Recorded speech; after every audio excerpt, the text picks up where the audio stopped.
Metabolism expert Dr. Ben Bickman explained that fat cells in our bodies don't grow because we eat too many calories. They grow when insulin levels rise. So, I grow fat cells in petri dishes in my lab.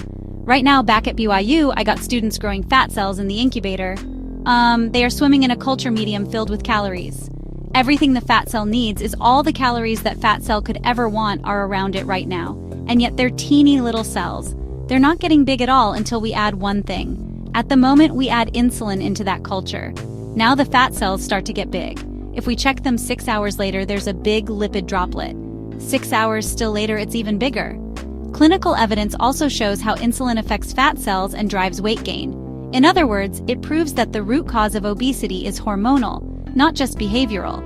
So, if you're trying to lose weight, counting calories or pushing through intense workouts might not be your best bet.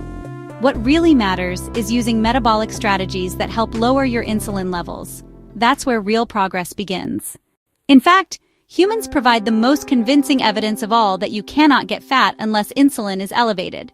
Because one of the more common eating disorders among young people with type 1 diabetes is a condition called diabelemia, which is this terrible, tragic scenario where the person feels such pressure to be lean and they have learned that that little syringe of insulin is the absolute gatekeeper of the fat cell.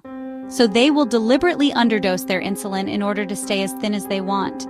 They will be as skinny as they want. They can eat as much as they want. And as long as they underdose their insulin, and it's not even at zero, they're just doing a deliberately lower dose. They will be as skinny as they want. Now there's metabolic hell to pay, right? They're hypoglycemic. They're getting into ketoacidosis. So they're dying, but they'll be as thin as they want. So as much as people want to say no, it's just calories. We have a human case study that absolutely proves that wrong. Many experts consider fasting one of the most effective metabolic tools. But Dr. Ben Bickman points out that fasting is highly individual and not always practical. It also takes preparation and a fair amount of discipline. As an alternative, he suggests something much simpler called the insulin trick. The idea is to outsmart your body through specific eating habits that help control insulin levels. For instance, most people don't realize that right after waking up, your insulin is already high, a phenomenon known as the dawn effect. As we begin to approach waking up in the morning, cortisol levels climb, and that serves a very good function. It's supposed to happen. It's natural in everyone who sleeps, everyone. So, a few hours before we would wake up, about 4 a.m. or so, cortisol levels start to climb. And it climbs quite a bit. And that's thought to be a result of the fact that as the body is starting to wake up and the brain and the nervous system is coming online, back online, and metabolic demands of the body starts to rise, if cortisol goes up, it's going to be promoting the liver to start breaking down all of its stored glycogen and releasing that as glucose into the bloodstream. So commonly we'll get an elevation in glucose as we wake up as well. And so that's why in the morning some people may find that they are a little more insulin resistant. What is a very common feature and why I am inclined to say that morning is a time of insulin resistance. This is a surprising point. Even people who follow intermittent fasting by skipping dinner often see little to no effect. That's because the time right after waking up is actually the most dangerous for fat gain. Any food you eat in the first 2 hours is more likely to be stored as fat rather than used for energy. Why? Because your body is going through a hormonal surge, especially cortisol and insulin. To avoid this, you need to wait it out.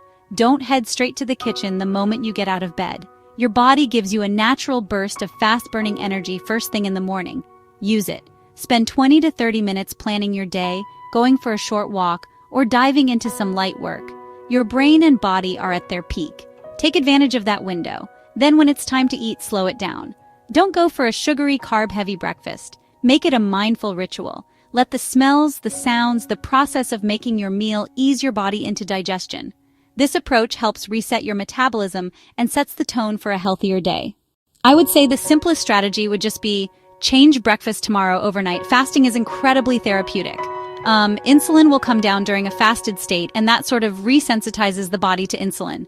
So in the morning you've finally been fasting overnight, insulin has come down.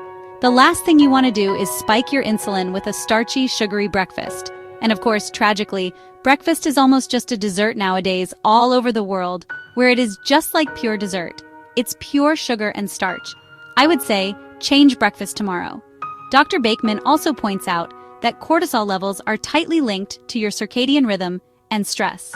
In simple terms, if you don't get enough sleep, your body sees it as a form of stress. As a result, your morning cortisol levels can be 2 or even 3 times higher than normal. And that spike pushes insulin levels up too. When that happens, it's much harder to stick to your usual routine. You'll feel hungrier, less in control, and more likely to crave sugary foods. Cortisol's metabolic effects do affect the brain, and there it influences appetite and food cravings. And wouldn't you know it, it particularly increases cravings for carbohydrates. Cortisol crosses the blood-brain barrier and once again binds to glucocorticoid receptors in the hypothalamus and the amygdala. These are both regions involved in hunger and reward, so people feeling good about what they're doing. Now in the hypothalamus, cortisol upregulates a protein called NPY neuropeptide Y, and another one called a GUDY-related protein AGRP, and these are increased in response to the glucocorticoid response elements, and when they're activated, they stimulate appetite. At the same time, cortisol inhibits leptin signaling, reducing satiety potentially. But separate from that regulation of appetite in the amygdala, cortisol enhances dopamine release, so increasing cravings for very palatable, energy-dense foods. It's also important to cut out anything from your breakfast that could spike your insulin levels, and that includes more than just carbs. Even coffee can be a problem. Dr. Ben Bickman explains that caffeine can raise insulin, especially when it's combined with carbohydrates. In the morning, your cortisol is already high, which pushes more glucose into your bloodstream.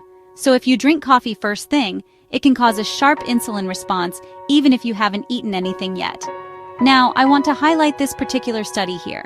It was published about 20 years ago. What they did was document the degree to which caffeine increases the insulin secretion when someone eats glucose or when you eat carbohydrates. When we eat carbohydrates, our blood sugar levels will climb, and insulin will need to go up in order to reduce that blood sugar or bring it back down. When you couple that carbohydrate load with a high amount of caffeine, you have to have much more insulin. Insulin has to work much harder in order to clear the glucose. That's why it's best to hold off on coffee in the morning. It helps keep your hormones in balance and prevents you from doing early damage to your metabolism. At its core, Dr. Ben Bickman's insulin trick is about knowing exactly how your hormones are behaving. And the best time to take advantage of that is in the morning. It's the one part of the day when you can predict how your insulin is acting. Later on, that clarity fades. So it's crucial to get your morning right because that sets the tone for everything that follows. The balance between cortisol and insulin shapes your appetite and determines whether you're more likely to overeat. A well-timed, balanced breakfast kickstarts fat burning and tells your body to use energy instead of store it. Of course, this isn't some overnight miracle. Dr. Bickman's trick isn't meant to be dramatic.